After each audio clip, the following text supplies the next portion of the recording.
وبركاته. بسم الله الرحمن الرحيم. الحمد لله رب العالمين، والصلاة والسلام على أشرف الأنبياء والمرسلين نبينا محمد وعلى آله وصحبه أجمعين، أما بعد. دا دو ورځې د طبیعت د ناسازۍ د لاسه د درسونه ونه شو، او نن بیا د الله په توفیق سره هغه خپله سلسله د درسونو هغه جاري ساتو. د سوالاتو جواباتو د مبارک نشستونه د الله په توفیق او د هغه په مرستې سره روانو، او دا په هغه سلسله کې نن 112 نمبر نشست او ناسته ده. کوشش موږ حتی الوسع دا کوو چې زمونږ جواب بلکې زمونږ درس، بیان، خطبه، کتاب، لیکل، نصیحت، هر څه چې هغه د تعصب نه پاکي الحمدلله. او دا د سلفیت او د هغه خلکو چې هغوی د الله په توحید او د پیغمبر په سنتو مضبوط ولاړ دي، دا د هغوی خاص نښه ده چې هغوی که تعصب کوي نو صرف د قرآن او د حدیث لپاره کوي بس. نو نه د یو ډلې دپاره تعصب دی الحمدلله، نه د یو مسلک او تنظیم دپاره، نه د یو ملک دپاره، نه د یوې ژبې دپاره، نه د یو مشر دپاره د پیغمبر صلی الله علیه وسلم نه علاوه، نه د یو مشر دپاره داسې تعصب دی چې بهی د هره خبره که صحیح ده که غلطه ده او که وړه ده او که غټه ده به ټولې منو. نه داسې تعصب د چا دپاره کوو، او نه مرداباد او زنده‌باد والی یو، او نه مخامخ سړي ته ګورو چې بهی دا حنفي دی او که دا شافعي دی او که دا حنبلي دی او که دا مالکي دی او که دا سلفي دی او که دا انډین دی او که دا پاکستانی دی که دا افغانی دی. نه، جواب بدل یو درکو د قرآن او حدیث په رڼا کې. که ته هر څوک یې، که ته هر څوک یې، تا ته به جواب چې کوم میلاویږي بتوفیق الله سبحانه وتعالی هغه به د قرآن او حدیث په رڼا کې. نو موږ دې نه متاثره کېږو چې مخامخ سړی یعنی کوم مسلک والا دی او کوم مذهب والا دی او کوم ملا والا دی او کوم کتاب والا. نه نه، وی خبره به ټولو د قرآن او حدیث کېږي بغیر د تعصب نه، بغیر د دې نه چې چا پورې مسخرې او ټوکې او استهزا وشي، یا د چا ذاتیات یاد کړو، یا چا پسې کنځلې، یا د چا سپکاوی. ضرورت ورته نشته الحمدلله. حق دې ته ضرورت نه لري چې د مخامخ سړي د سپکاوی وشي نو حق به زورور وي. حق زورور دی که د ده مخې ته هر څوک وي، حق زورور دی. دې ته هېڅ ضرورت نشته چې ته مخامخ سړی به ذلیله کې، د هغه ته به کنځلې کې، هغه پورې به استهزا او سخریه کې، نو هله به حق زورور کېږي. حق خو الله زورور کړی دی. ویحق الله الحق بکلماته، الله حق ښکاره کړی دی په خپلو خبرو سره او ښه ثابت کړی دی. نو الحمدلله زمونږ کوشش دقې د الف نه د یا پورې چې زمونږ د مسلمانان وروڼه او خویندې، زمونږ د پښتانه بیا خصوصا دوی پوه شي په قرآن او په حدیث باندې.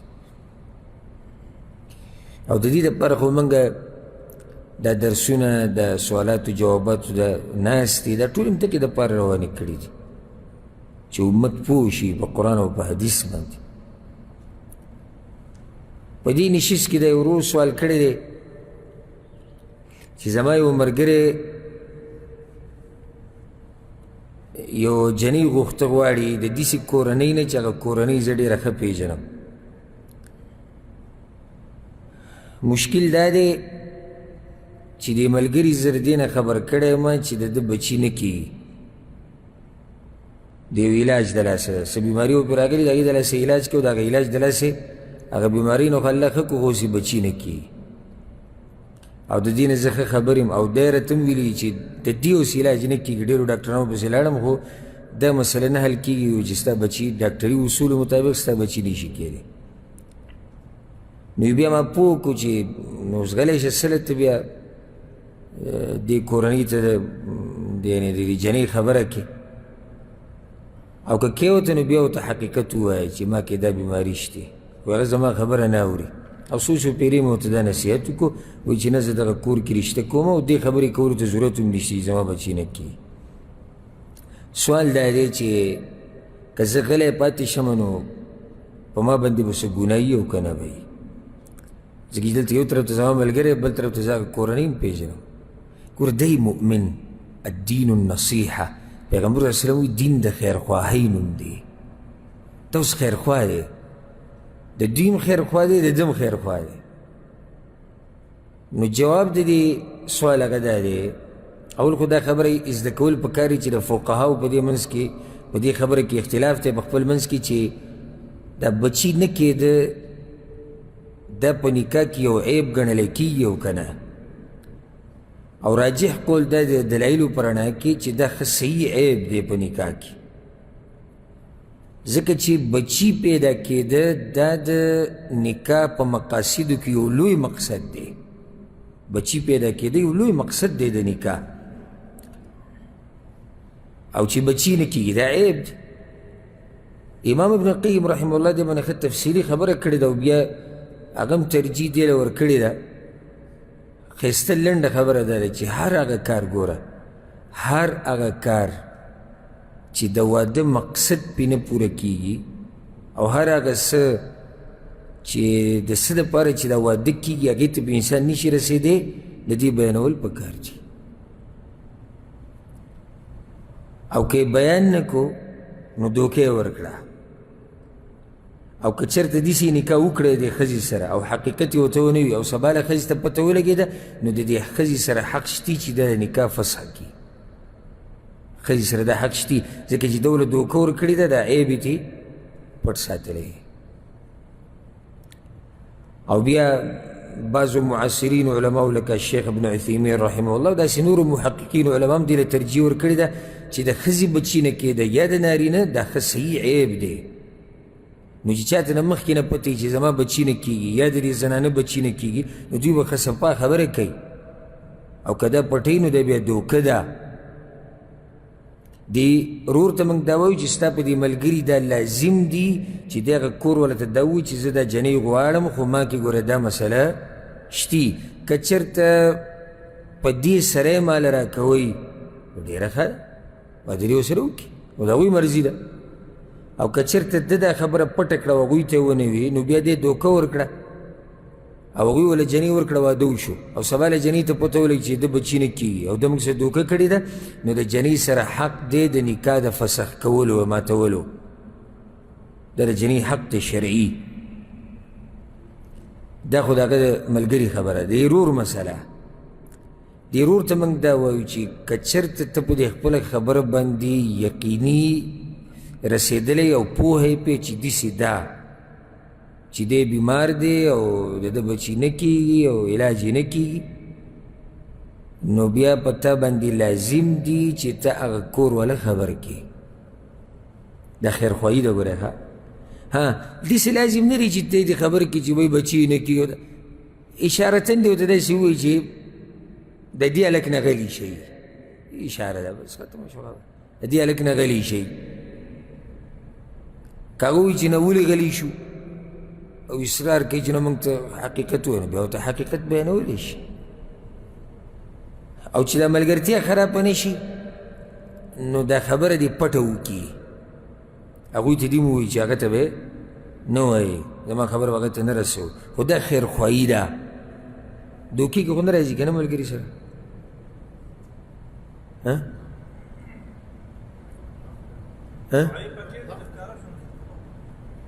ها که څوک وایي چې ملګري سره دوکه ده نو دا څومره لویه دوکه ده چې د یو جنۍ پوره ژوند تباه کړي دا خو هېڅ خبره نه دا وړه دی د ملګري په دې دغه کې که هغه دې خفه هم شو په دې په ده ملامتیا نشته.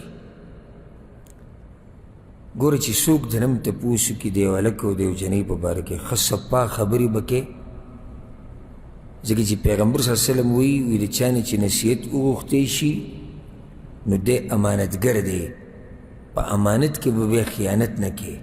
صفا خبرې به کوې چې ستا رور رور خپل رور دی او یو سړی راشي تا ته وایي دله لور ورکوم او ستا دا رور نشهیز دی ورور لور وله ورکوې خو نشهیز دی. ګورې رور زما دی منم خو که ته وله دا لور ورکوې خو زما رور ګوره نشهیز دی. یا دا چې ګوره منځونه نه کوي، یا ګوره ښه صفا درته ووایم چې تعلیم معلیم یې نشتي ګورې، یا ښه صفا درته ووایم چې په ده کې په بدن کې دا بیماري ده. ګورې دا خبرې به ټولې ښه صفایي دي، خیرخواهي د هر مؤمن دپاره. عجیبه مزاج دی د دې بعضو، خپل نشهیز بېدینه بدتمیزه ظالم رور او بچی له دینداره ښځه ګوري،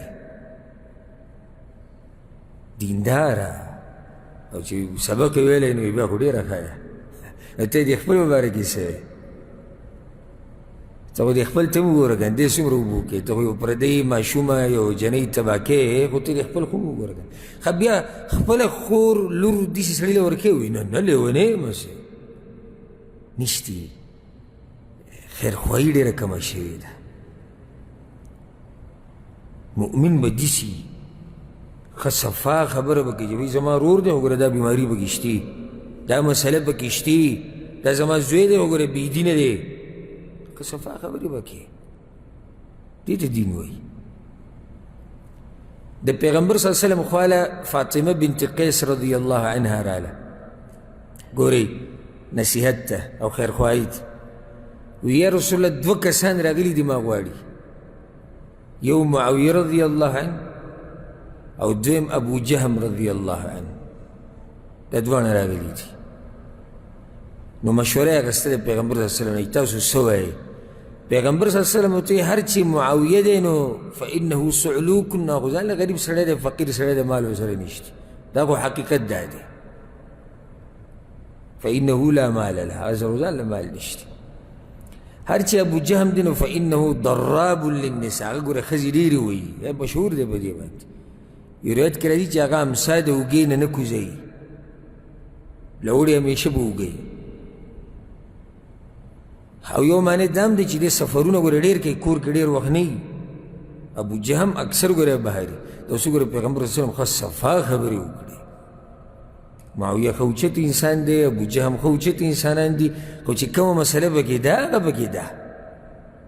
بیا ورته پیغمبر صلی الله علیه وسلم وایي اسامه بن زید سره یې وکړه.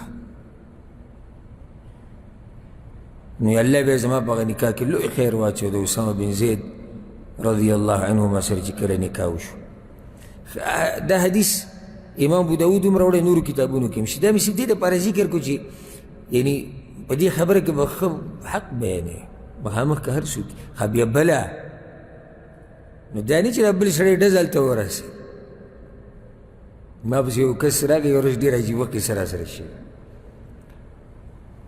مازدیګر لمانځه نه بعد ما سره میلاو شو، وایي دلته یو کس تاسو سره جومات کې کښېني و مې څه نوم یې ده؟ وایي دا نوم یې ده او داسې کس. ما راځي ما کله ناکله درس ته راځي. نو وایي دی زما خور غواړي ته دې باره کې څه یې؟ ما یې زه یې ګوره صرف دومره پېژنم چې کله ناکله درس له راځي، نه ورسره علم شتي، نه د سلفیت په عقیده او په دې داسې پوهه دی چې که ته ورله په دې نیت ورکې. عام سړی دی یو څو ورځې کېږي درس ته راځي، نور ګوره اخوا څه نشتي. دا حقیقت دی. خو ستا مرضي. دوه ورځې بعد چې ګورم هغه کس ما پسې راغی، د چا باره کې چې ما خبره کړه تا ولې هغه کس ته داسې ویلي؟ هغه بیا تلی ده ته یې ویلي. دا مو اوس غټ هوښیار ښه نو تپوس بیا ما نه سله کوې چې ته ځې هغه خبره بیا هغه ته وړې، نو ما نه تپوس سله کوې. نبی هغه سره ما خبره په دې ختمه کړه ما په دې کې به سور کېږي شین کېږي نه ما نه تپوس کړی دی زه ذمهوار یم هغه ته دا ښکارېده چې دی په دې درسونو کې کښېني چې ته دا یو لوی مفتي وی او چې ته لوی عالم دی نو ما ګوره کله ناکله مې لیدلی دی نور ګوره خوا پسه پوه نه دی که ته په دې وله خور ورکوې چې دې درسونو کې ناست او شیخ الحدیث دی نو ګوره غریب الف ته لوړ وی او بیا مې هغه ته م وویم دا حقیقت دی که ته خفه کېږي نو ما اوس تا ته څه ووایم ځه ته شیخ الحدیث یم که تفسیر والی ته څه یې پوهېږي وي نه نه پوهېږم ما هم دقه ویلی چې نه پوهېږي خو هغه یار ته ګوره هغه ته ما خبره وکړه او هغه راغی دلته یې قصه وکړه نو داسې به هم بیا نه کوي چې څوک دنه تپوس وکړي او ته د چا نه تپوس وکړي او هغه غریب دله جواب درکړي او په مؤمن به ښه ګمان کړي هغه به دله ښه جواب درکړي نو بیا و فتنې هم نه جوړوي چې دا خبرې به ته خورې او خلکو ته یې بیان کړي بس داسې ووایه چې به کور کې ووایه چې رشته نه کوو کور کې هم مه وایه چې پلاني راته دا ویلي اکثر د زنانه بیا خبرې بهر وباسي خو بس داسې ووایه چې بهی دا رشته نه کوو که دې نه خوښېږي او که دې خوښه شوي ویې والله اعلم دا ګوره ډېرې فایدهمنې خبرې دي د نکاح دپاره او پښتانه د دې خبرو خیال نه ساتي دا ورو سوال کړی دی چې پیغمبر صلی الله علیه وسلم به په هغه کپړو کې په کومو کپړو کې چې به اوده کېدو آیا په هغې کې به منزل راتلو او خلکو سره بهر میلاوېدو که نه د هغې دپاره جدا کپړې وي الجواب اول خو دا خبره یاده ساتي چې پیغمبر صلی الله علیه وسلم چې به کومو کپړو کې اوده کېدو هم په هغې کې به کله ناکله راوتو بلکې په هغې کې به یې مونځ هم کوو امام بخاری امام مسلم حدیث راوړی دی د عمرو بن میمون نه هغه وایي چې ما د سلیمان بن یسار نه تپوس وکړو عن المني یصیب ثوب الرجل د منۍ په باره کې مې دې تپوس وکړو چې یو سړي په کپړو باندې منۍ ولګي نو دی به دغه زه اینځي که دا ټوله کپړه به اینځي وی هغه راته ووایي چې ما ته عایشې رضی الله عنها دا خبره کړې ده أن رسول الله صلى الله عليه وسلم كان يغسل المني ثم يخرج إلى الصلاة في ذلك الثوب وأنا أنظر إلى أثر الغسل فيه پیغمبر صلی الله علیه وسلم په کپړو باندې به مني لګېدلې وه هغه ځای به یې وینځو صرف هغه ځای او په هغه کپړو کې ومنځله ووتو او د اوبو هغه نښې به پکې ښکارېدې په هغه کې ومنځله وتو او دغه شان یو روایت کې داسې هم راځي معاویه بن ابي سفیان رضی الله عنهما بارکي چې هغه د خپلې خور ام حبیبه نه تپوس کړی رضی الله عنها چې دا د پیغمبر صلی الله علیه وسلم بیبي ده هل كان رسول الله صلى الله عليه وسلم يصلي في الثوب الذي يجامعها فيه آیا پیغمبر صلی الله علیه وسلم په هغه کپړه کې مونځ کوو په کومه کپړه کې چې به دی پیغمبر صلی الله علیه وسلم د خپلې بیبي سره میلاو شو نو هغې ورته نعم اذا لم ير فيه اذى او هم پای کې به مونځ کوو چې کله به پسې ګندګي نه وه دا روایت امام ابو داود راوړی نو په هغه وخت کې د خلکو غریبي وه داسې اوس د چا رسېدو چې د خوب به جدا کپړې او د خلکو سره ملاقاتونو جدا او د منځونو جدا کمزورتیا وه لکه امام بخاري امام مسلم روایت راوړی د عایشه رضی الله عنها وی چې کان اصحاب رسول الله صلی الله علیه وسلم عمال انفسهم د پیغمبر صلی الله علیه وسلم دا ملګري چې د صحابه کرام دوی به د خپلو ځانونو خدمتونه په خپله کول غریبانانو هر څه به ځانله په خپله کول وکان یکون لهم ارواح فقیل لهم لو اغتسلتم کله چې به دوی د جمعې په ورځ د منزل رالو ګڼه به جوړه شو که نه جومات کې به د خلو بین شو نو ځکه به دوی ته وویلی شو چې څه کوئ غسل کوئ د دې دا واضح کېږي چې په هغه ټیم کې غریبي او د صحابه کرامو دغه ساده ژوند بلکې د پیغمبر صلی الله علیه وسلم دغه ژوند او پیغمبر صلی الله علیه وسلم د هغوی نه زیات زاهد و په دنیا کې هغه ډېر بې رغبت او د دې حدیث ته اندازه ولګوئ ابو هریره رضی الله عنه روایت ته امام بخاري و مسلم راوړی چې یو کس راغی پیغمبر صلی الله علیه وسلم نه تپوس وکړو عن الصلاة فی ثوب واحد یا رسول الله په یو کپړه کې لمونځ کول څه حکم لري؟ پیغمبر صلی الله علیه وسلم ورته اولکلکم ثوبان، ولې د هر چا سره دوه کپړې شتي څه؟ لکه دا تپوس کوو چې یا رسول الله په یو کپړه کې لمونځ کېږي که نه؟ نو پیغمبر صلی الله علیه وسلم ورته وایي مطلب دی که زه درته ویم چې او یا نه کېږي، که زه درته ویم چې نه کېږي، نو ولې اولکلکم ثوبان، تاسو کې هر چا سره دوه کپړې به شتي؟ د دې نه واضحه کېږي چې په هغه وخت کې غربت و، نو په کومه کپړه کې چې به وده شو په هغه کپړه کې به راووتو، په هغه کې به لمونځ وکړو. نن سبا الله پراختیا راوستې ده، هر څه ډېر دي، هر څه ډېر دي، نعمتونه ښه ډېر شوي دي. نو چې الله پراختیا راوستې ده ما او تا به هم په ځان پراختیا راولو. دا خبره یاده کړې چې الله پراختیا راوسته نو ما او تا به هم په ځان پراختیا راولو. ځکه حدیث کې راځي پیغمبر صلی الله علیه وسلم وایي غوټې مه ورکوئ الله به غوټې ورکړي. چې الله د باندې یو شی پراخه کړی ته هم په ځان پراخه کړه، او د الله دا نعمت چې کوم یې درکړی دی چې د دې اثر ستا په دې بدن باندې راښکاره شي. نو چې بهر ته راوځې د منزله ځي ښایسته کپړې اچوه، یا بني آدم خذوا زینتکم عند کل مسجد، امر شوی دی چې منزله ځي ځان ښایسته کړې. نو اوس هغه شان غربت نشته چې یو کپړه ده او په دې کې به اوده کېږي او په دې کې بیا منزل راځي او په دې کې نه. الحمدلله الله هر څه پراخه کړي. نو که یو سړی د اوده کېدو دپاره جدا کپړه ساتي او بیا بهر ته راوتو دپاره او منځونو دپاره جدا ساتي، ښایست دی. شریعت تا ته دا وایي چې منزل راځي ځان ښایسته کړي. هغه کپړې چې سړی پکې اوده شي هغه ګونجې شي، خرابې شي، مناسب بیانی چې سړی جماعت ته راوړي او الله ته پکې ودرېږي. او بیا خصوصا دا بعض قومونو والا خو لمنډ هغه کوم لباس چې خاص ته د خوب دپاره جوړ شوی لنډ تنګ هغه یې اچولی په هغې کې را رواني منزله. داسې نه ده په کار، بلکې الله سبحانه وتعالی الحمدلله نعمتونه پراخه کړي دي. او ځکه حدیث کې راځي امام ابو داود راوړی دی، موږ څو پېرې بیان کړی هم دی، من اغتسل یوم الجمعه ومس من طیب امرأته ان کان لها ولبس من صالح ثيابه. لکه شریعت ترغیب ورکړی دی چې ښایسته کپړې واچوه. نو دا اوس پیغمبر صلی الله علیه وسلم وایي چې جمعې منځ ته راځي او یو سړی وایي ښایسته کپړې واچي، نو چې د الله طرف ته راځي او د الله در له راځي او د الله کور له راځي نو په ښایسته کپړو کې راځه. او دا دې څوک نه وایي چې یاره د پیغمبر صلی الله علیه وسلم په دور کې هغوی به په یو کپړه کې چې دی اوده کېدو مو او راوتو به منزله مو خلکو سره ملاقات نو په هغه کې غریبي وه. یو څو دلایل پې موږ بیان کړو، والله اعلم. دا ورو سوال کړی دی چې یو کس دا خبره کوله ماتې واورېده چې د پیغمبر صلی الله علیه وسلم بیبي سودا بنت زمعه رضی الله عنها دا چې کله وایي د دې عمر زیات شو نو پیغمبر صلی الله علیه وسلم ورته طلاق ورکړو، خو هغې انکار وکړو او بیا خپله ورځ عایشه رضی الله عنها ته ورکړه چې اوس مې پیغمبر صلی الله علیه وسلم طلاقه نه کړي. نو دا قصه مې واورېده خو زما پې زړه نه مطمئن کېږي، زړه پې د دې طرف نه مطمئن کېږي. والله اعلم ما ته داسې ښکاري چې لکه دا خو بیا دې شو چې پیغمبر صلی الله علیه وسلم د ښځو سره واده کوي چې کله عمرونه زیاتېږي نو طلاقوي، او دا خو د هغه سړي کار دی چې هغه ودونه د څه لپاره کوي؟ د شهوت پوره کولو لپاره. نو د دې قصې حقیقت څه دی؟ زه به راته ښه تفصیل سره دې جواب درکړم چې ښه مطمئن شي. په صحیحینو کې دا حدیث دی د عایشه رضی الله عنها،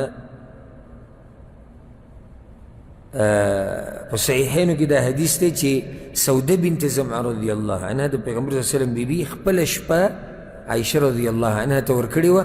په دومره خبره کې خو د سره شک نشتی، دا خو صحیح خبره ده چې د پیغمبر صلی الله علیه وسلم بیبي سوده خپله ورځ چاله ورکړې وه؟ عایشې له ورکړې. دا خو یقیني خبره شوه. غټه مسله اوس دا دی چې دې څه وجه دی چې هغې خپله ورځ دې له ورکوله؟ نو علماو د هغې یو څو وجې ذکر کړي دي. یو وجه دا ذکر شوې ده، وایي پیغمبر صلی الله علیه وسلم راولګېدو سودې طلاقه کړه، نو چې کله یې طلاقه کړه نو هغې وایي چې زه به دې کور کې بیا هم اوسېږم، نو خپله ورځ یې عایشې له ورکړه. دا یو وجه ده، راځو وله بیا. دویمه وجه دا ده پیغمبر صلی الله علیه وسلم اراده کړې وه د طلاق د ورکولو، ورکړی نو اراده یې کړې وه د طلاق د ورکولو، نو د هغې یېرې نه دې ورته وایي چې د عایشې ورځ ستا شوه، زما دا ورځ د عایشې شوه، د عایشې سره ستا یا رسول الله دوه ورځې شو. دویمه وجه ده.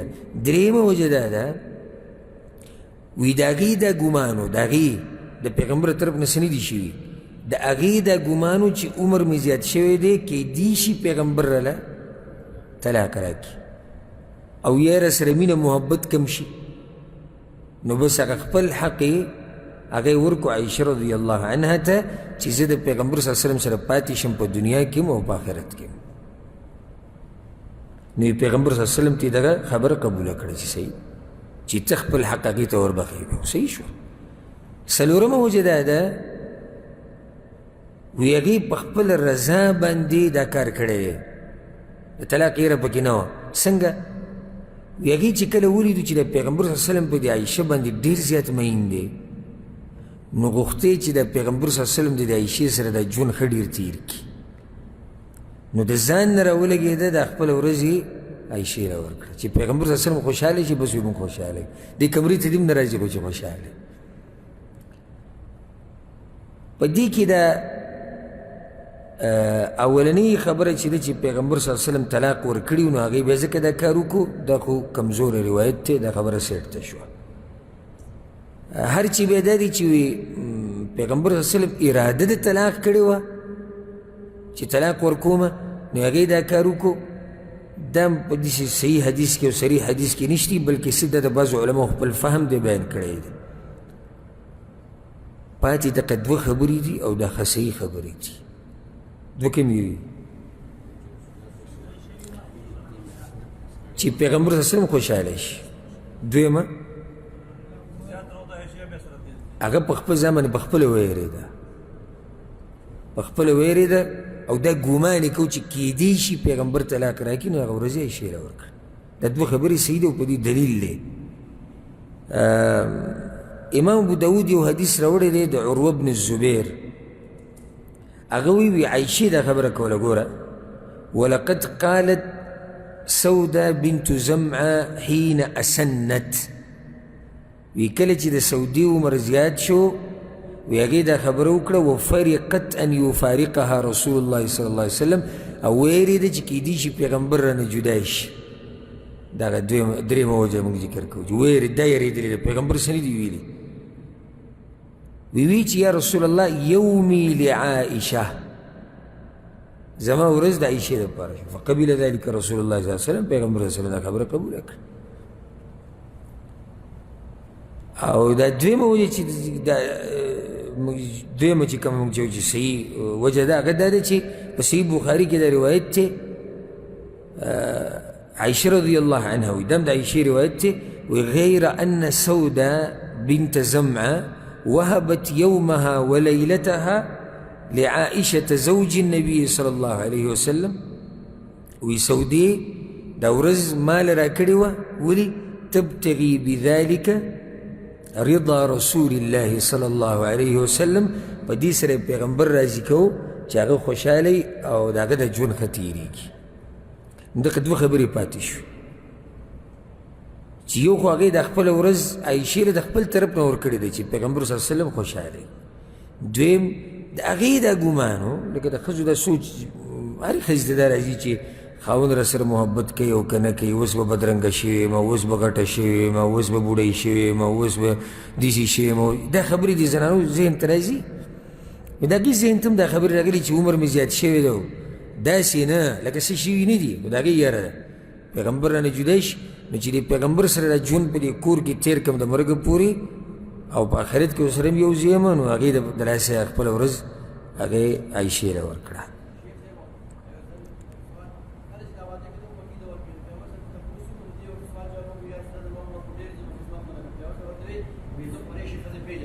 بالکل دغه خبرې له زه راتلم دا کومه نقطه چې تا ذکر کړه چې ګوره دې کې دا اهم پوینټ دی که چېرته پیغمبر صلی الله علیه وسلم دا طلاقولی د دې د لاسه چې عمر یې زیات شوی دی نو بیا پیغمبر صلی الله علیه وسلم واده کولی هم نه ځکه کله چې دا واده کولو نو هغه وخت کې هم د دې عمر زیات و داسې نه چې په هغه وخت کې دا جنۍ و بیا بوډۍ شوه نه د دې کوم ټیم کې چې پیغمبر صلی الله علیه وسلم واده کوله په هغه وخت کې عمر زیات نو دا خبره بالکل څوک دلته نشي بیانولی چې یاره پیغمبر صلی الله علیه وسلم دې سره واده کو جنۍ و او بیا چې لوی شو بیا طلاق کول او مشره شو بیا طلاق کول، نه.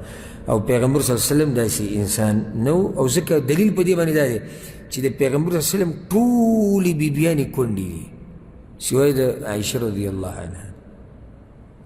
ټولې بیبیانې چې دي صرف عایشه رضی الله عنها دا پیغله جنۍ پیغمبر صلی الله علیه وسلم کړې ده چې د پیغمبر صلی الله علیه وسلم نه مخکې بل خاوند یې نشته.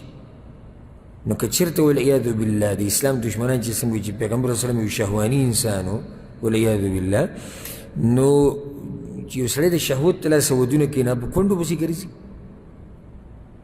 او هغه په داسې زنانو پسې ګرځي چې د هغه نه به کوم عمر زیات دی لکه خدیجه رضی الله عنها د پیغمبر صلی الله علیه وسلم نه عمر زیات دی. نو پیغمبر صلی الله علیه وسلم دې قسمه خبرونه پاک صفا انسانو والله اعلم. دا یو ورور سوال کړی دی چې موږ څه پیسې را جمع کړي دي او په کلي کې یو غریبه کورنۍ د هغوی له پې کور جوړو.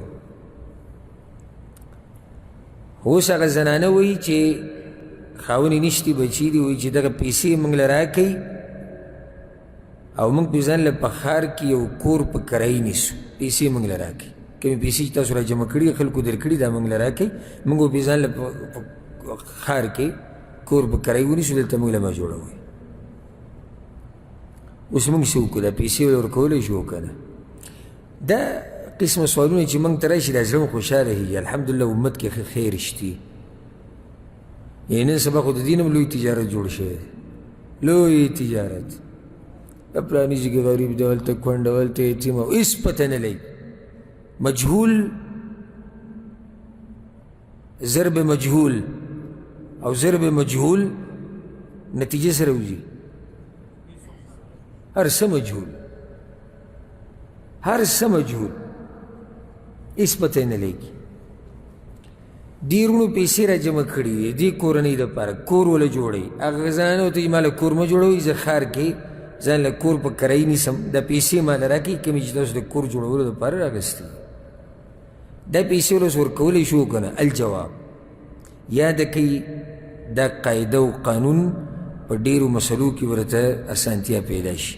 قاعده و قانون دا یاد کوي چې د چا نه دې مال د کم کار دپاره راواغستو نو هم هغه کار به پې کوې الا چې هغه دله اجازت درکړي چې بل پې کولی شي بیا صحیح ده. دا قانون ځان سره یاد کړه. دې وروڼو چې دا کم مال را جمع کړی د کم غرض دپاره هغه څه دی؟ کور جوړول د دې غریبانو دپاره، د دې یتیمانو دپاره. اصل اوس دا دی چې دې باندې به کور جوړیږي او که چېرته دغه کور والا ماشومانان یا زنانه یا بل مشري وایي چې موږ کور نه جوړوو، موږ کرایي باندې کور الو په ښار کې، نو بیا به دې متبرعینو ته واپس کېږي چې د چا نه پیسې اخیستې دي. هغوی ته به وایي چې بهی مسله داسې ده ستاسو اجازه شتي او که نه، ځکه چې هغوی یو خاص مقصد دپاره ورکړی او همدقې کې به یې لګوي او د الله نه به یېرېږي، صرف په حقې کې لګوي. نو که هغوی ووایي چې هېڅ خبره نه ده موږ دې غریبانو له ورکړي دي، بیا هېڅ خبره نه ورکوې وله. او زه خو دا وایم چې کور جوړولو باندې ډېره خرچه راځي که په کرایي اخیستو کرایي کور باندې جوړولو باندې، نو چې را دومره مال هغوی ورکړی دی او دوی صرف د کرایي کور علي کېدای شي هغه مال والا دا ووایي چې ما له دې پیسې راکړي زه بل غریب له هم ورکوم او بل له به هم ورکوم، کېدای شي. نو ځکه هغه ته واپس کېدل لازم دي، الا که داسې اجازت یې ورکړی چې دا پیسې والا دا د دغه غریبې کورنۍ دي او چې هغوی ورسره څه کوي دي، بیا هم څه خیال دی؟ بیا صحیح دی که نه صحیح؟ بیا صحیح دی چې هر څه پکې. بلکې د الله نه خو یره د بعضو دې درجه کې ده یره ختمه شوې ده. د جومات دپاره به پیسې راټولوي، ګوره د جومات دپاره. او زموږ په ملکونو کې خو دا یو لوی تجارت. بله ورځ یو ویډیو مې وکته چې یو کس یې راټینګ کړی دی او ګیره یې دې کار له پرېښودې ده، ځکه دا بعض ووي ګیرې ته وګوره او غلا ته وګوره. زه دا وایم ګوره ګیرې ته څه ګناه ده؟ ګیرې والا غل نه دی، غل ګیره پرېښودې ده. د یاده کړئ دا خبره، ګیرې والا غل نه دی، غل ګیره پرېښودې ده. ګیرې والا ظالم نه دی، خو ظالم ګیره پرېښودې ده. ګیرې غریبي ته څه ګناه دی؟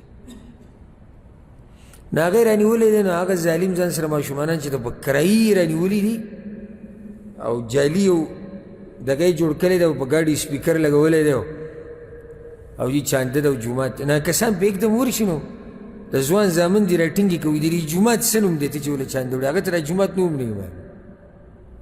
نه نه وایي موږ سره په سوونو طالبان وایي په دې کې سبق وایي طالبات دي او دا دي او دغه ماشوم چې راونیسي نو هغه وایي چې د پتې څو اتیا ریاله که 100 روپۍ ده، اتیا روپۍ که 100 روپۍ وایي په دې باندې دی موږ دله پیسې راټولو.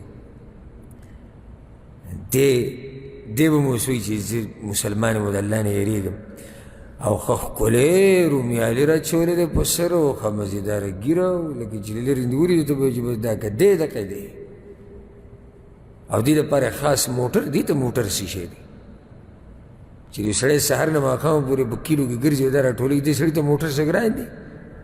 ښه موټر ښه ورسره ډریور هر څه که ټیټ د الله نه یېرې نشته چې د هر څه خو به تپوس کېږي. ته چې دا پیسې د خلکو نه علي په کم مقصد هغه تاله درکوي او ته یې لګوې په هغوی له خو به الله اجر ورکوي.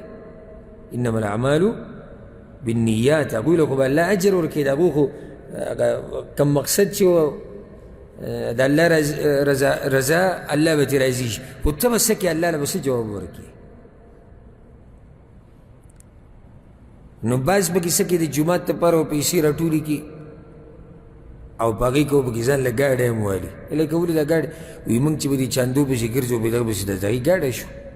نو صحیح شو، خو آیا تا متبرعینو ته داسې ویلي چې په دې به مونږ ګاډي الو، په دې به مونږ کور جوړو، په دې به مونږ دا که صرف جومات ته ورته یاد کړی او هغه صرف جومات له در کړي نو بیا خو به صرف په جومات کې لګي. او که هغه دا ویلي چې د جومات په خدمت کې در کوم، هر هغه کار چې د جومات خدمت پې کېږي وکړه، نو بیا صحیح ده. نو د الله نه یره، د الله نه یره پکار ده. دا خبرې ګوره وړې نه دي، دا ډېرې ګټې خبرې چې دا یوې خور سوال کړی دی چې زما خاوند ما له هره میاشت پیسې راکوي، هغه اکثر وي د کور نه بهر ما له پیسې راکوي یا رالیږي ما له. لکه اکثر زمونږ وروڼه چې کوم مسافر وي نو هغوی کور ته پیسې لیږي، پیسې رالیږي چې دا د خوراک څښاک دي او بعض لږې نورې ورسره رالیږي چې په دې باندې ته ځان له که ستاسې خاص ضرورت یې هغه پرې واله، یا که د کور څه سامان لګي، څه مشینان لګي، څه بل څه لګي هغه پرې واله. او ما د دې خاوند نه تپوس هم کړی دی چې زه دا کمه حصه چې ته رالیږي دې دپاره چې د کور څه سامان لګي یا ستا څه لګي، په دې کې زه څه نه څه پیسې صدقه کوم. نو هغه ما ته وایي چې هېڅ خبر نه صدقه کوئ. سوال دا دی چې دا کار زما دپاره جایز دی او که نه چې زه دغه پیسو کې صدقه ورکوم د بعضو خپلوانو د طرف نه چې هغه مړه وي، کیدای شي پلار یادوي یا به مور یادوي، څوک به یادوي، خو خاوند ته صفا نشم ویلی ځکه چې حیا راته راځي چې زه ورته وایم چې دغه پلاني د طرف نه ورکوم یا د پلاني اوسې به ورته دا وایم چې صدقه کوم نو هغه وایي چې څه خبره نه ده. نو سوال اوس دا دی چې دا کار جایز دی او که نه. او دویم دا چې دا کم مال چې دی رالیږي کور ته، مال یې چې راکوي دا د هغه د طرف نه زما دپاره هبه به شمارلی کېږي، زما په ملکیت کې شو که نه زما مال دی که نه د هغه دی. نو جواب د دې مسلې هغه دا دی دا مال چې د خاوند رالیږي او ښځې له یې ورکوي دا په حقیقت کې د دې سړي مال دی او د هغه په ملکیت کې پاتې دی. نو بیا یې دې ښځې له ولې ورکو؟ دې ښځې له یې داسې ورکو چې دی یو قسمه وکیله کړه چې ته زما د طرف نه څه وکړه، خرچه وکړه، ځکه چې ستا خرچه په ما لازم ده، د بچو خرچه په ما لازم ده. نو چې دا هر څه په ما لازم دی او زه لرې یم، نو ته وکیله شوې، ته دا مال ولګوه. نو دا مال اوس د دې خاوند دی که د ښځې دی؟ وکیل پرېږده، وکیله خو هغه کړه، خو دا مال په حقیقت کې د چا دی؟ د خاوند دی، د ښځې خو نه دی که. نو چې د ښځې نه دی او د سړي دی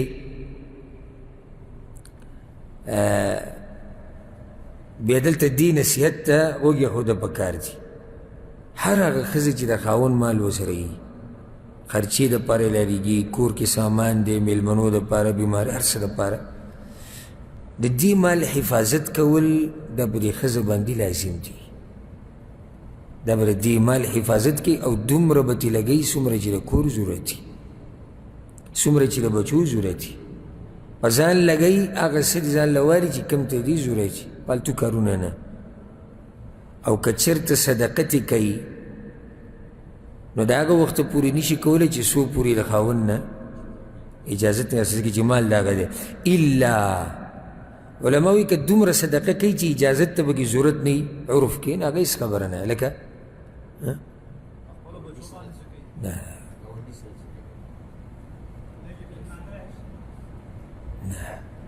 خو دې دپاره لېږلي دي په مېلمنو یې ولګوه په بارک الله فیک. سوالګر راغی ور وټکو 5 روپۍ ورکړه، 10 روپۍ ورکړه. دا اوس دې صدقې دي چې په دې عرف کې په دې باندې خاوند سره اعتراض نه کوي. چې لوی مبلغ رالی ورکړې نو بیا د خاوند اجازت ته ضرورت دی. نو دا ښځه وایي چې ما له خاوند اجازت راکړی دی، نو که اجازت یې درکړی نو ته صدقه کولی شي، هېڅ خبره نه ده. او دې کې دا شرط هم لازم نه دی په صدقه کې چې د خاوند ته دې دا پته وي چې دی د چا د طرف نه ورکوي. تعلیم دې مشرط دی ځکه دا خور وایي چې زه د خپلو خپلوانو طرف نه ورکوم. خپلوان به څوک یا پلار دی یا به مور یا به ورور چې ته مړ به هغوی طرف، نو لازم نه دی چې هغه ته به دا پته وي ته د چا طرف نه ورکوي. چې هغه اجازت درکړو بس دا خبره څه شوه، ختمه شو. بس هسې خبره ذهن ته راغله چې دا پیسې د خپل طرف نه صدقه کړي یا د خاوند د طرف نه، دا به غورې کوي د خپلوانو طرف نه چې د خپل طرف نه صدقه کړي. غوره موږ دا نه وایو چې دغه کار ناروا دی، د غوروالي خبره کوو، د خاوند د طرف نه دې ورکړي. او هغوی دپاره دې څه غواړي؟ دعاګانې دې غواړي، الله ته دې لاس اوچت کړي چې الله ویې بخښي. اگر که دغه کارون جایز دی والله اعلم. خو دلته اهمه خبره دا ده چې په دې ټوله خرچه کې د الله نه یره، د خاوند مال لګول ټولو میندو، خویندو، لوڼو ټولو ته دا نصیحت دی چې د الله نه یره ویره. کله چې دا ښځه د شریعت په چوکاټ کې دننه مال لګوي، الله دې ښځې لم اجر ورکوي او دې خاوند لم اجر ورکوي. او په دې حدیث دلیل له په صحیح بخاري صحیح مسلم کې دی. عائشة رضی الله عنها وی پیغمبر صلی الله علیه وسلم وی اذا انفقت المرأة من بیت زوجها غیر مفسده، چې کله یو ښځه د خپل خاوند د کور نه مال ولګوي غیر مفسده، پکې شرط دی، یعنی په داسې ځای کې نه لګوي چې هسې پالتو یې لګوي، په صحیح ځای کې دا مال ولګوي. کان لها اجرها وله مثله بما اکتسب. دې ښځې ته هم اجر میلاو شو، سړي ته هم میلاو شو. اوس سړی چې په دې بچو خرچه کوي دې ته اجر میلاوي که نه میلاوي؟ دا صدقه د اجر. خو چې دا ښځه بیا دغه مال روالي او په ښه طریقې سره یې ولګوي، د دې لپاره هم صدقه ده او اجر دی. حالانکه مال د خاوند دی او دې ته به هم اجر میلاوي، خو دا هله چې کله دا مال د شریعت په چوکاټ کې دننه ولګوي. په دې خپلو خاوندانو باندې زړونه سېزل پکار دي د زنانو له، او د الله نه یره پکار ده چې د هغوی دا مال روالي او دا د واده کپړه ده او دا د پلاني د غم کپړه ده او دا د هغه د خادۍ کپړه ده او دا د ماشوم د پیدایش د پلاني ماشوم شوی ده او دا سنت شوی ده او دا عقیقه ده او دا دا دی او دا دا دی. او غریب دلته په پردو ملکونو کې په سخته ګټي او دوی به یې داسې ولګي. د الله نه یره پکار ده.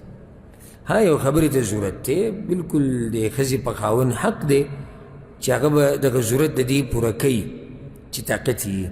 خو د هغې نه اخوا زیاتې کول نه دي پکار. لکه نن سبا بعض زنانه څه کوي، خاوند غریب مال ولګي، لکه د دې ځای چې کم دي دلته چې کوم مسافرونه یا نورو ملکونه، غریب ستړی شي مال ولي او میلمانه راشي، نو دا به میلمنو له میان راوړه، غوښه راوړه، ورسره چرګان راوړه، ورسره بیپسیان راوړه، دا پکې پیسته راوړه، دا پکې بادام راوړه، دا د څه دپاره چې یعنې زما صفت وشي چې او دا ښه درنه پښتنه ښځه ده او د میلمه دومره اکرام کوي، او دې ته نه ګوري چې هلته دغه دروند پښتن دی څومره غریب سرمن واوړی هغه دا پیسې رالېږلي په معمولي خبره چې ګزاره کېږي دومره اسراف ته څه ضرورت دی؟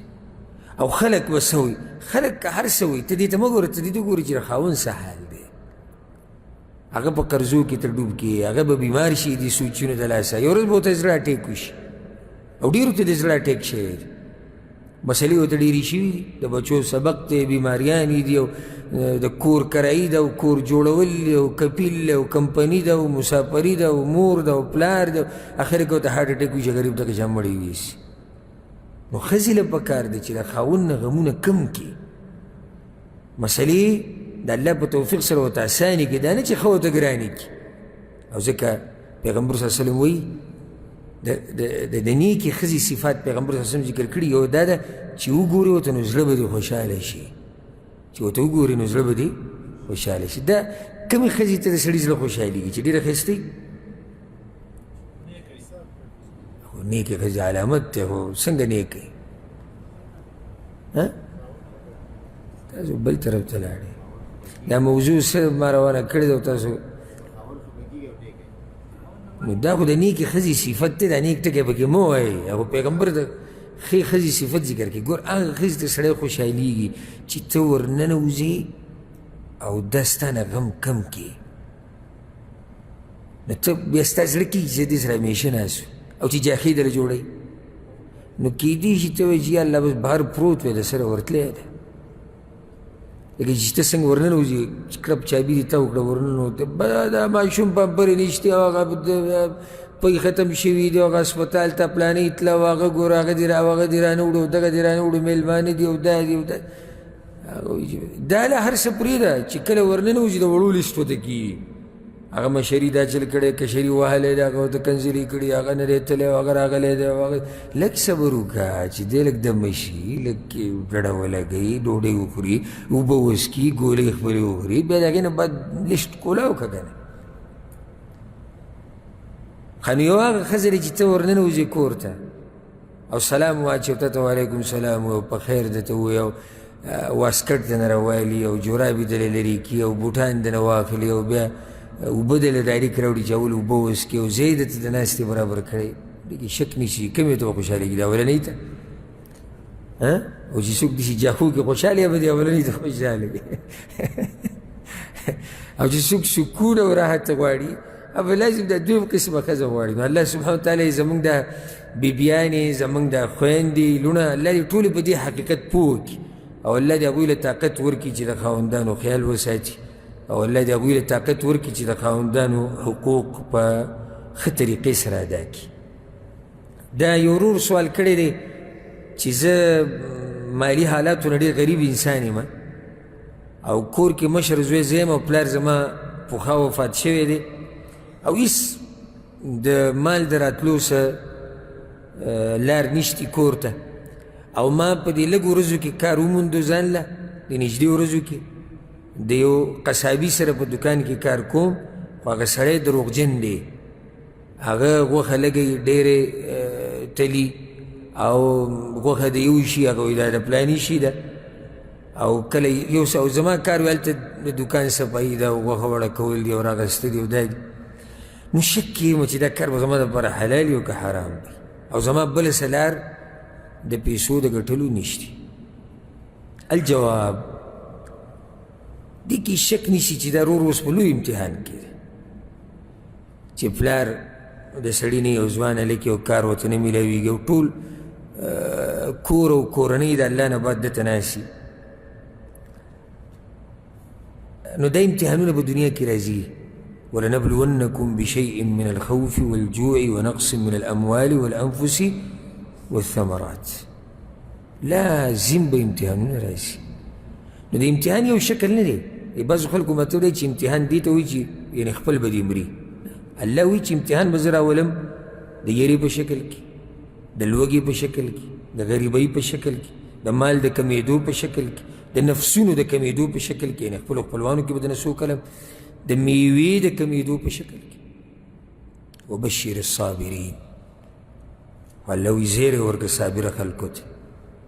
نو دې ورور ته موږ دا وایو چې ته په یو لوی امتحان کې، او امتحانونه به لازم راځي، خو دا خبره یاد ساتل پکار دي دې ورور له موږ ټولو له، که د صبر هغه اوچتې مرتبې ته رسېدو غواړي که نه، نو په خپل رب باندې به ښه ګمان ساتي، په خپل رب باندې به ښه ګمان ساتي.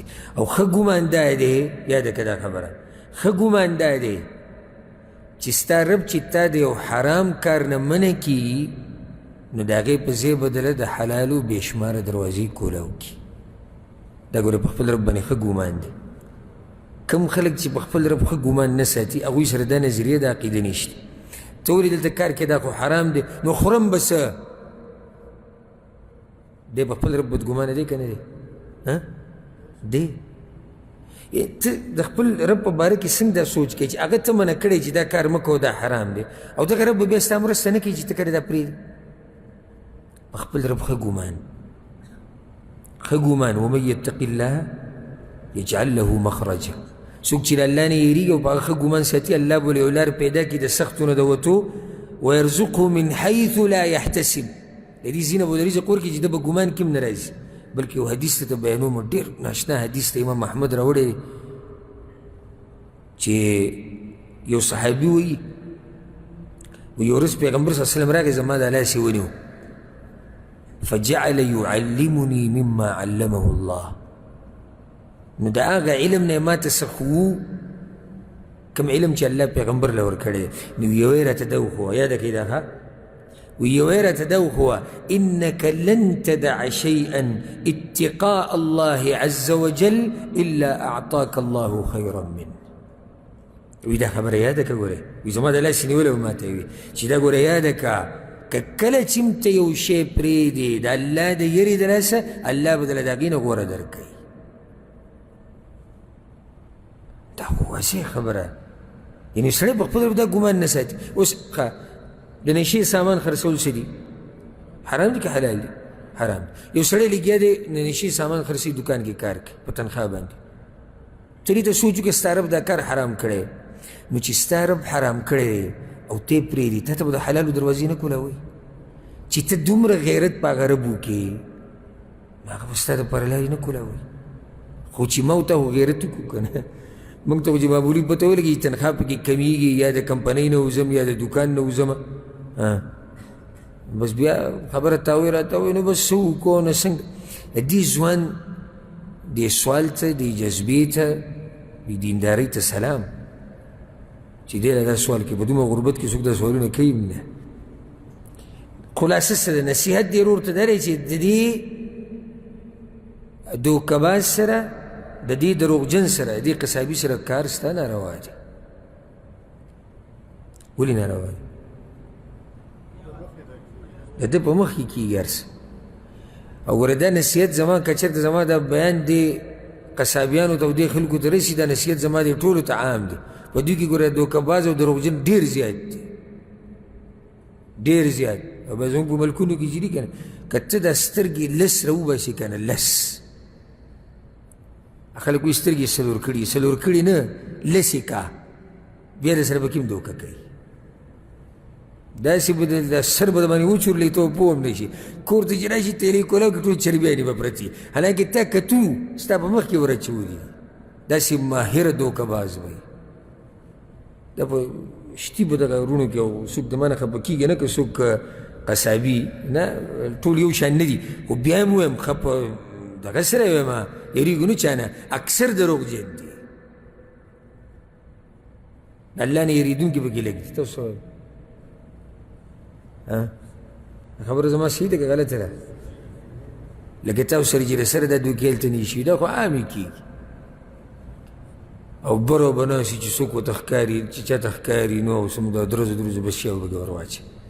که ته یې غواړې او که ته یې نه غواړې، دا پوزې ته په دې خاورو کې ککړه کا، بیا به پکې هم هغه تا ته هغه څه اچوي چې هغه یې غواړي، دا به پکې لازم لږ راځي. نو د الله نه یره. دې ورور ته موږ دا وایو چې ته د ده سره کار مه کوه. اول دا وکړه پوه یې که که ویې منله یو ډېره ښه ده خپل کار ورسره کوه، که ویې نه منله نو پرېږده الله به درله بل ځای کې د دې نه ښه رزق درکړي. الله څه وایي؟ ولا تعاونوا على الاثم والعدوان. د ګناه په کار کې د یو بل مرسته مه کوئ، دا خو مرسته ده. بله دا چې پیغمبر صلی الله علیه وسلم وایي څوک ستاسو کې ناروا کار ویني نو څه وکئ؟ په لاس یې بدل کړئ، د لاس طاقت خو ده نشته، په ژبه یې بدل کړئ، نو نصیحت یې ورته وکړي. که په ژبه نه کېږي فبقلبه، په زړه سره دې کار ته دې بد وګوري چې دا غلط کار دی او دا ځای دې هغه ته پرېږدي. والله اعلم. دا یو ورو سوال کړی دی چې نن سبا د یونیورسټیانو کې که هغه دیني یونیورسټیانې دي او که هغه دنیوي دي، په هغې کې د دې پی ایچ ډي دپاره چې کومې رسالې لیکلی کېږي او د ماسټر ډیګري ده او عربۍ کې ورته ماجستیر وایي او دکتورا، په دې باندې رسالې لیکلی کېږي. بیا انسان ته د پی ایچ ډي او دکتورا او ماسټر ډیګري او ماجستیر دا میلاوي. چا چې سبقونه ویل هغو ته دې پته. نن سبا دا طریقه راوتې ده چې په پیسو باندې په بل لیکي. لکه داسې لکه اوس مثال کې زه ماجستیر کوم، ماسټر ډیګري اخیسته غواړم یا پی ایچ ډي یا بله څه داسې هره ډیګري چې کول غواړم، او یونیورسټۍ والا وایي چې ته به په دې کې په یو موضوع باندې رساله لیکې، او زه راشم تا ته ووایم چې پلانیه دا رسالې لیکل غواړي په 2 کالو کې، او زما سره ټیم هم نشتی او پوه هم نشته، اصل سره پوه هم نه. نو که ته دا ماله ولیکې، دغه کس تکړه دی، ماهر دی لیکلو کې، په انټرنیټ هم پوهېږي، ذهن هم تیز دی، که ته دا ماله ولیکې نو زه به تاله 2 لکه روپۍ درکړم، نوم به پرې چای کم چې پیسې ورکوي. دا روی چې دا کار جایز دی او که نه؟ الجواب دا بالکل حقیقت دی او ښکلی سوال دی. موږ خو الحمدلله په دیني یونیورسټیانو کې سبقونه ویلی دي، دا په دې یونیورسټیانو دیني یونیورسټیانو کې هم ښه په درس کې دا کار روان دی. لکه دلته به راشي داخله به ولې څه دکتورا دپاره چې دی په علم کې ډاکټر شي، دی ماجستیر کې، دی دا کې، دی دا چې کله د ده دغه قبول شي چې او ته رساله ولیکه، دا یې عنوان دی، دا یې موضوع ده، دا یې طریقه ده، نو دی بیا څوک تکړه کس ګوري هغه ته وایي که تی راله ولیکي، هغه وبه یې لیکم خو ماله به 15,000. ما یو کس ما لیدلی چا راته ویلو ښه یقیني، وایي ده یو عربي کس له رساله لیکلې ده په 1.5 لاک ریال باندې، ماجستیر هم او دکتورا هم، او هغه دواړو کې هغه ښه په اوچتو نمبرو راغلی، 1.5 لاک ریال یې ته اخیستی. څه خیال دی کار به باره کې بغیر دی نه چې دین ته دلایلو ته واپس شو؟ څه خیال دی؟ دوکه که صفا دوکه دی، صفا که چېرته په دې رسالې سره دته ډیګري میلاویږي بیا خو دوکه. اوس که داسې وکړي یو سړی د فایدې دپاره، تا ته اوس زه ووایم چې وروره په دې باندې که ته څه لیکل وکړې او څه راجمع کړي چې زموږ د علم پې زیات شي، څه خیال دی؟ صحیح دی، هېڅ خبره نه. یا مثال کې زه یو کتاب لیکم، هسې عام کتاب لیکم، که دې مسله کې ته ما سره څه مرسته وکړې او دلایل راجمع کړي، هېڅ خبره نه. خو چې په دې ما ته شهاده میلاویږي او ډیګري میلاویږي او زه به بیا مخکې یو منصب ته رسم، دا خو صفا دوکه ده، صفا دوکه ده د مؤمنانو سره، د دې امت سره، د ټولو خلکو سره دوکه ده. ښه یو سړی د ډیګري والي په دغه کې په ډاکټرۍ کې او سبا له بیا نه شي هغه سپین واسکټ یې اچولی او علاجونه کوي، څه خیال دی؟ امت یې تباه کړو که نه؟ دی به څه کوي خلکو ته؟ هغه پیسې ورکړي دي، دا شی پاس کړی دی. او ځوان ناست دی په منبر باندې، مفتی او پلانې او علانې، او ده به پیسو شی راغستی، دی به مسله پوهېږي؟ دا خیانت نه دی؟ دا دوکه نه ده؟ دا حرام کار دی، دا دوکه ده. او په دې چې کومې پیسې ګټلی کېږي دا هم حرام دي. د الله نه دې ویرېږي هغه څوک چې څوک په نورو باندې دا کار کوي، او ودې یېرېږي هغه څوک چې خلک یې په پیسو باندې کوي. مرسته غوښتی شي، لکه یو سړی دی یونیورسټۍ والا ته ووایي دیني ده که دنیوي ده چې ته په دې مسله کې لیکل کې، او د یو ملګري ته ووایي چې یاره که په دې ځای کې مې لږ پوهه کړي، په دې خبره را سره لږ کښېنې، لږ دلایل را جمع کړي، لږ ترجمه وکړي، هېڅ خبره نه ده. مرسته غوښتل خو پوره رساله په هغه لیکل او بیا نوم پې له پاسه رده راځي، دا خو ډېره ناجیزه ده. دا یو خور سوال کړی دی چې مونږ بعض جنکۍ خویندې را جمع کیږو په یو کور کې او قرآن وایو او داسې څوک نشتي چې د دې زنانو سره مرسته وکړي یا د دې استازې تنخواه ورکړي، هېڅوک نشتي.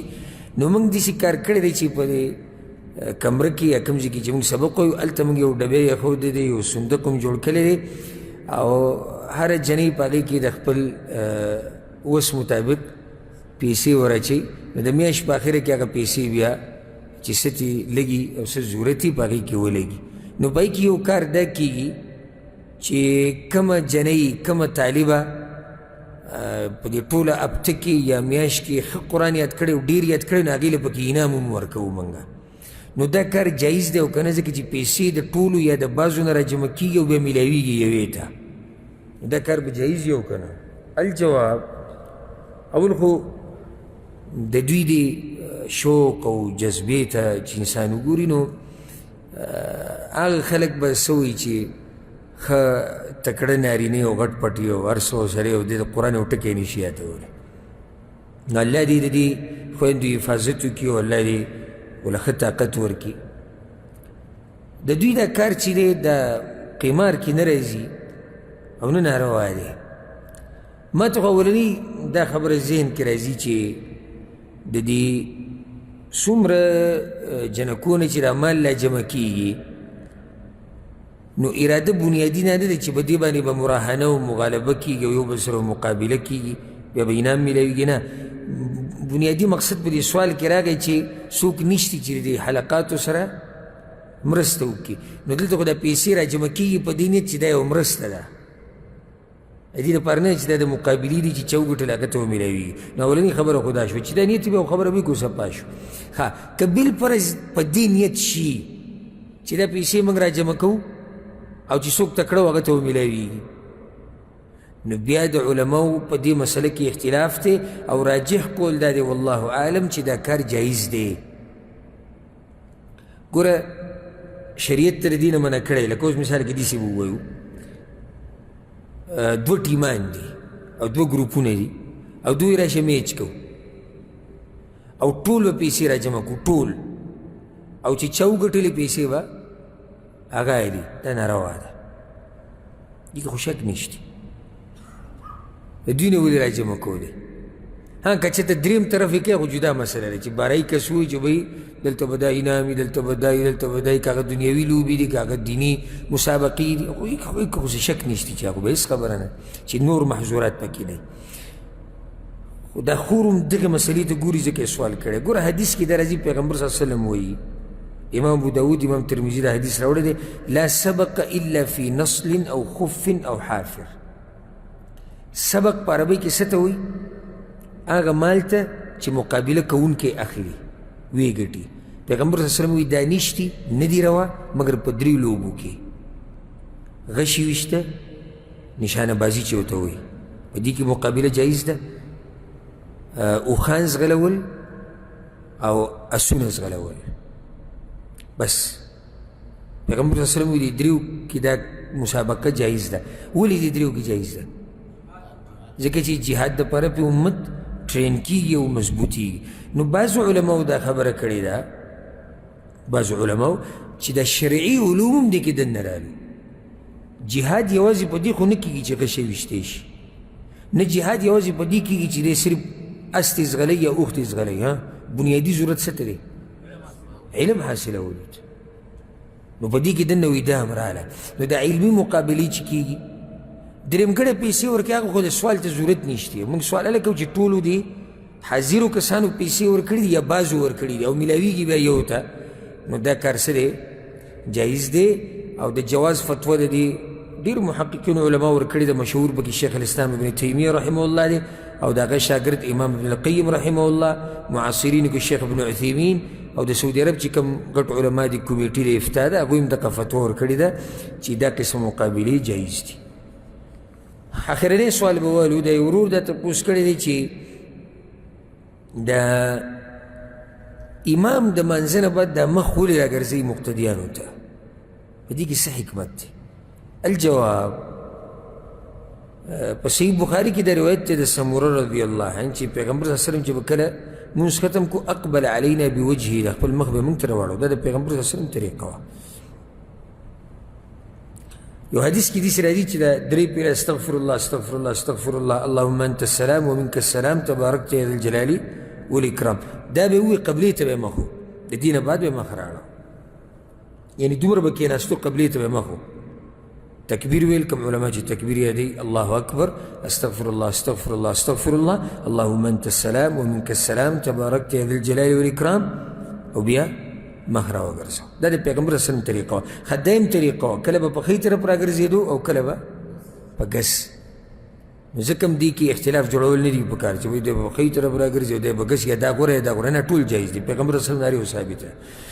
علماو دې حکمتونو کې خبره کړې ده، هر یو عالم خپل کوشش کړی چې دې کې څه حکمت دی چې دا امام مقتدیانو ته مخ کوي. یو حکمت علماو دا ذکر کړی دا ښه واضحه دی، وی دې دپاره دا امام به مقتدیانو ته مخ کوي که د مقتدیانو سره څه سوال وي څه مسله وي نو چې د ده نه تپوس کړي دی به له جواب ورکړي. او ښه واضحه ده چې امام کړی ده خو د هغوی نه څه دی، د هغوی نه پوهه دی. اوس که تا داسې کس ور مخکې کړی چې غریب په لنډي صورتونو باندې هم صحیح نه پوهه، نو هغه بیا تا ته رامخ کوي هم نه، زموږ ملک کېږي که نه، رامخ کوي دې ته هم نه، ډایرکټ پاسي او یا هغه دوا او بس مخې رواج سوال ته دې کې داسې چې هغه له څه ورځي نه، سوال ته دې برېږدي هم نه. یو حکمت دا علماو ذکر کړی او ښه معقول حکمت دی. دویم حکمت یې دا ذکر کړی دی، وایي که څوک د بهر نه راننوځي جومات ته نو چې پته ورته ولګي چې مونځ شی، ځکه که چېرته د امام دقه شان ناست یې قبلې ته یې مخ کړی او هغه راننوځي نو هغه وایي چې کیدای شي دا خلک په تشهد ناست دي او هغه ته بیا دا اندازه نه لګي چې مونځ شی. نو د دې دپاره دا طریقه ده چې د مقتدیانو ته به امام مخ راګرځوي. بعضو علماو دا حکمت ذکر کړی دی او سبحان الله دا علماو دا ذهن بعضو دا ذکر کړی دی، وی دا امام د دې مقتدیانو نه غوره و نو ځکه چې مخکې ولاړو او د هغوی طرف ته یې شاوه، د هغوی نه څه غوره و که نه و، امام غوره دی مقتدیانو نه، ځکه خو یې مقتدیان تابعداري کوي. نو وایي چې کله مونځ ختم شو هغه مسله ختمه شوه نو اوس دوی یو شان شو، نو هغه ته شریعت وایي چې اوس مخ را وګرځوه. ځکه چې څوک چې د چا مشرتیا کوي نو مخې هغوی ته راګرځولی که مخې شای هغوی ته او مخې د بل طرف ته هغوی ته شای مشر چې روان وي مخکې نو خو شای دی خلکو ته او مخې ته روان ځکه چې مشر دی. امام چې مخکې شوی دی خو مشر دی امام دی قبلې ته مخ ته خلکو ته شا دی. چې کله دا امامتي ختمه شوه مونځ ختم شو نو اوس مخ اوس را وګرځوه، اوس را وګرځوه مخ دې خلکو ته چې ده ته هم پته ولګي چې یعنې په زړه کې څه لویوالی را نه شي. والله اعلم. څو حکمتونه علماو ذکر کړي دي او ټول ښه معقول حکمتونه دي او د شریعت هر کار د حکمت نه ډکي. په دې باندې به اکتفا وکړو، انشاءالله باقي سوالات به پر روان نشست کې جوابو. الله سبحانه وتعالی دې موږ پوه کړي په قرآن او په حدیث باندې. هذا والله اعلم وصلى الله على نبينا محمد وعلى آله وصحبه اجمعين.